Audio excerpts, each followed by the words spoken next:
ఉట్టికి ఎగరలేనమ్మా ఆకాశానికి ఎగిరినట్టుంది అని రేవంత్ రెడ్డి గారి మీద కామెంట్స్ చేశారు కేటీఆర్ గారు. కాంగ్రెస్ది అభయాస్తం కాదు భస్మాసురాస్తం అని సెటర్ కూడా చేశారు.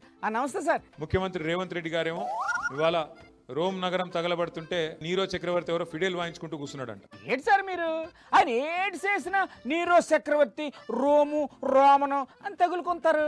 చెత్త తీసేటోడు లేడు. ఏడు చెత్త తీయడం లేదా ఇప్పుడు సిటీలో? స్ట్రీట్ లైట్స్ వెలిగించేటోడు లేడు. అంటే రాత్రులంతా చీకట్లోనే ఉంటున్నారా ప్రజలంతా? కానీ ఆయనేమో కొత్త నగరాలు కడతా అని చెప్పి కుదరగొట్టే ఉపన్యాసాలు ఇస్తా ఉన్నాడు. నేను ఏం సిటీ సార్ అది? ఫ్యూచర్ సిటీ కడతా, ఇది కడతా, అది కడతా. కట్టనివ్వండి సార్, మంచిదే కదా.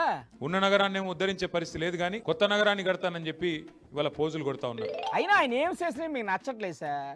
కట్టకపోతే కట్టట్లేదు అంటున్నారు, కడుతుంటే తిడుతున్నారు. ప్రజల మతిమరుపు మీద కాంగ్రెస్ పార్టీకి అపారమైన విశ్వాసం ఉంది. అవునా?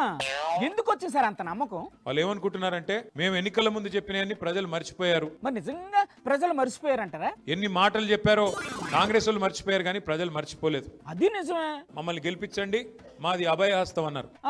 మరి ఇప్పుడేంటి అంటున్నారు? ఇవాళ ప్రజలకు అర్థమైపోయింది, ఇది అభయహస్తం కాదు భస్మాసురహస్తం. అది సరే కానీ సార్, మీ చేతుల్లో ఉంది కదా, అదేం కార్డు సార్? కాంగ్రెస్ గ్యారంటీ కార్డుల పేరిట చేసిన డ్రామాని గుర్తు చేయడానికే కాంగ్రెస్ బాకీ కార్డు. బాకీ కార్డా అంటే ఏటుంటది అందులో? కాంగ్రెస్ బాకీ కార్డు అంటే ఏ వర్గానికి ఎంత బాకీ పడ్డారు. ఓహో, ఏం చేస్తారు ఆ కార్డులు?